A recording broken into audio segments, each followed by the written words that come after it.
ಅವರೆಲ್ಲರೂ ಕೂಡ ಉತ್ತಮ ಸ್ನೇಹಿತರಾಗಿದ್ರಂತೆ. ಬೆಳಿಗ್ಗೆ ತಿಂಡಿಗೂ ಕೂಡ ಒಟ್ಟಿಗೆ ಕೂತ್ಕೊಂಡು ತಿಂಡಿ ಮಾಡ್ತಾ ಇದ್ರು. ಮಧ್ಯಾಹ್ನ ಮತ್ತು ರಾತ್ರಿ ಜೊತೆಯಲ್ಲಿ ಕೂತ್ಕೊಂಡು ಊಟ ಮಾಡ್ತಿದ್ದ ಸ್ನೇಹಿತರು ತನ್ನ ಅತ್ಯಾಪ್ತ ಸ್ನೇಹಿತನನ್ನ ಹಾಡ ಹಗಲೇ ರಸ್ತೆಯ ಮಧ್ಯೆ ಕೊಚ್ಚಿ ಕೊಂದು ಹಾಕಿದ್ರು. ಯಾಕೆ?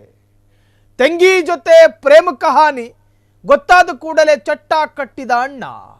ಇದು ದೊಡ್ಡಬಳ್ಳಾಪುರದಲ್ಲಿ ನಡೆದ ಅತಿ ದೊಡ್ಡ ಕೊಲೆ. ತಂಗಿ ಜೊತೆ ಸಂಬಂಧದಲ್ಲಿದ್ದಂತೀತ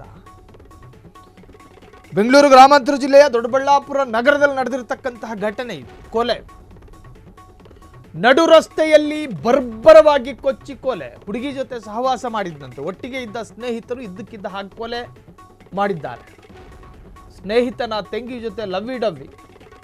ಸದ್ಯ ಅವರು ಅಪ್ರಾಪ್ತ ಸೇರಿ 5ರನ್ನ ಪೊಲೀಸರು ಬಂಧನ ಮಾಡಿದ್ದಾರೆ. ಒಬ್ಬನನ್ನ ರಿಮ್ಯಾಂಡ್ ರೂಮಿಗೆ ಕಳುಹಿಸಲಾಗಿದೆ. ಆತ ಅಪ್ರಾಪ್ತ ವಯಸ್ಸಿನವನಾಗಿದ್ದ. ಕೊಲೆ ಮಾಡಿ ನಡು ರಸ್ತೆಯಲ್ಲೇ ಬಿಸಾಕಿದ್ದಾನೆ.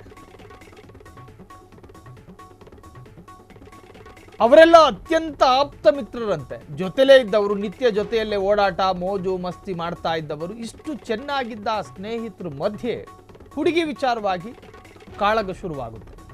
ಕೆಲ ದಿನಗಳಿಂದ ಕಲಹ ಶುರುವಾಗಿತ್ತು. ಆ ಕಲಹವೇ ಇದೀಗ ಜೊತೆಯಲ್ಲಿದ್ದ ಸ್ನೇಹಿತನನ್ನ ಬಲಿ ಪಡ್ಕೊಂಡಿದೆ.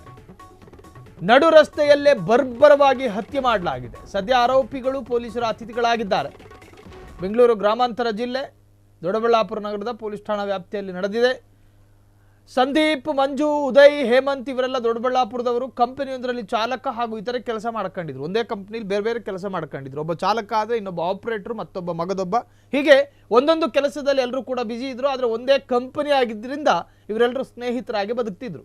ಮಚ್ಚ ಮಗ ಬಾಮೈದ ಅಂತ ಗ್ಯಾಂಗ್ ಕಟ್ಟಿಕೊಂಡು ಹವಾ ತೋರಿಸಲು ಹೋಗಿ ಜೊತೆಯಲ್ಲಿದ್ದವನಿಗೆ ಚಟ್ಟ ಕಟ್ಟಿ ಈಗ ಜೈಲು ಸೇರ್ಕೊಂಡಿದ್ದಾರೆ.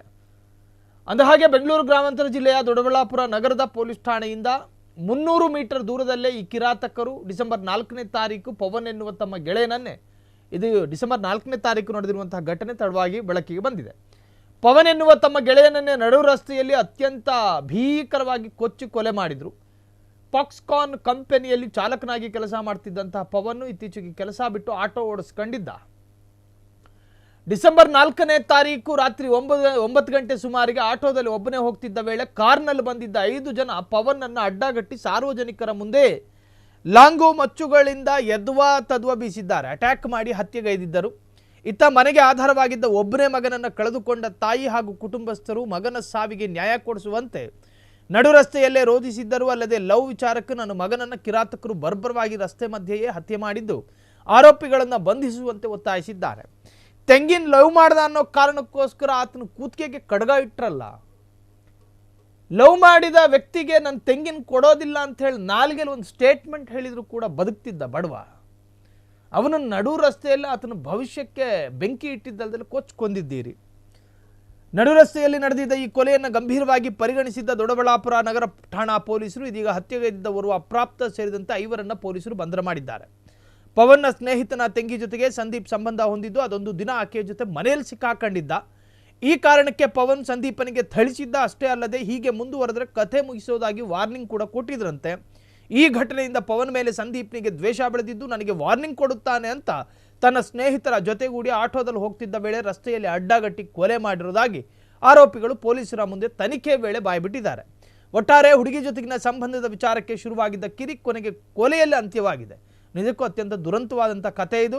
ಮಾಡಿದ ತಪ್ಪಿಗೆ ಕಿರಾತಕರು ಮುದ್ದೆ ಮುರಿಯಲು ಪರಪ್ಪನ ಅಗ್ರಹಾರ ಜೈಲು ಸೇರಿದರೆ ಇತ್ತ ಕೂಲಿ ಮಾಡಿ ಕಷ್ಟಪಟ್ಟು ಸಾಕ್ತಾ ಇದ್ದ ಮಗ ಕೊಲೆಯಲ್ಲಿ ಅಂತ್ಯ ಆಗಿದ್ದಾನೆ. ಒಟ್ಟಾರೆ ತಂಗಿ ಜೊತೆ ಸಹವಾಸ ಮಾಡೋದಕ್ಕೆ ಹೋಗಿ ಬೀದಿ ಹೆಣ ಆಗೋದ. ಸಂಬಂಧಪಟ್ಟವರು ಈ ವಿಚಾರವಾಗಿ ಬಹಳಷ್ಟು ಚರ್ಚೆಗೂ ಕೂಡ ಕಾರಣವಾಗಿತ್ತು. ಒಟ್ಟಾರೆ ಕೊಲೆ ಮಾಡಿದ ಹಂತಕರು ಈಗ ಜೈಲು ಪಾಲಾಗಿದ್ದಾರೆ. ಕ್ಷಣ ಕ್ಷಣದ ಸುದ್ದಿಗಳಿಗಾಗಿ ಫ್ರೀಡಂ ಟಿವಿ ಸಬ್ಸ್ಕ್ರೈಬ್ ಮಾಡಿ, ಲೈಕ್ ಮಾಡಿ ಹಾಗೂ ಫಾಲೋ ಮಾಡಿ. ಹೊಸ ಸುದ್ದಿಗಳ ನೋಟಿಫಿಕೇಶನ್ಗಾಗಿ ಬೆಲ್ ಐಕಾನ್ ಮೇಲೆ ಕ್ಲಿಕ್ ಮಾಡಿ.